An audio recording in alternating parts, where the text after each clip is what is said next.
सुरसंड गणपति पूजा का night video आ चुका है। तो आप लोग सामने जो देख रहे हैं प्रोग्राम चल रहा है। तो जैसे हम लोग सोनपुर मेला देखने जाते हैं और सोनपुर मेला में थिएटर का एंजॉय लेते हैं, वैसे देखिए सामने थिएटर ही चल रहा है। तो आप लोग भी मेला देखने आए और मेला का एंजॉय लीजिए। और देखिए प्रोग्राम चल रहा है, ये नाइट का वीडियो है कल, और भीड़ भी काफ़ी ज़्यादा रहता है। देखिए सामने पब्लिक सब जो है ये सब थिएटर का दीवाना है। तो आप लोग भी मेला देखने आए और फुल्ली एंजॉय लीजिए डांस प्रोग्राम का। ऐसा समय मिस न करें।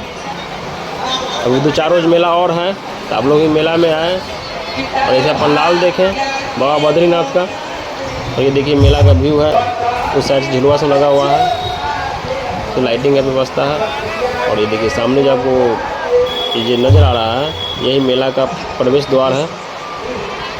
तो आप लोग मेला में आएँ और मेला का फुल्ली एंजॉय लीजिए। हर रंग का झुलवा आपको मिलेगा, झुलवा झूलने तो आप लोग झुलवा भी झूल सकते हैं। तो आप लोग भी मेला में आएँ और देखिए आप लोग गणेश जी महाराज के दर्शन भी कर सकते हैं वीडियो के माध्यम से, और आके भी दर्शन कीजिएगा तो और ज़्यादा बढ़िया रहेगा।